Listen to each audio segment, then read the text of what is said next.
To fa mai saurare barkanku dai da wannan lokaci. Kai dole ku huta rarara yana nan yana gwangwaje mana a lissafin tare da sababbin waƙoƙi na murnar tsayawar shi zaɓen shekarar 2027. Lallai dole ku huta rarara yana yin malam a lissafin tare sosai na murnar tsayawar shi takarar shekarar 2027. Isa yake gwangwaje sosai da wannan waƙoƙi na murnar tsayawar shi takarar shekarar 2027. To ba mai saurare ka ci gaba da bibiyan mu har zuwa ƙarshen wannan bidiyo.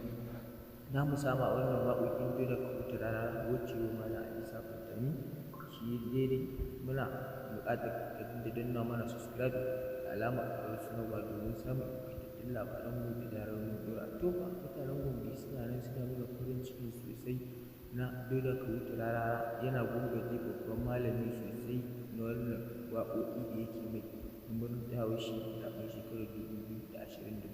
Lallai dole ka huta rarara abin a jinjina mai ne sabida dama mutane ba su taɓa tunanin dole ka huta rarara zai gwangwaje malam a lissafin tare na da waƙoƙi na murnar tsayawar shi zaɓen shekarar 2027. Sai ga shi kwatsam dole ka huta rarara yana gwangwaje babban malami da wannan waƙoƙi na murnar tsayawar shi zaɓen shekarar 2027. Isa mutanen Gombe suna nan suna cewa suna ta murna ai Gombe sai malam, wasu kuma ba su nuna farin cikin su na tsayawar shi takara sabida ana cewa ai malam bai goge da siyasa ba, amma ai siyasa kowa da haka ya fara. Abin malam ya bar sa shi ai ba a san da me zo ba.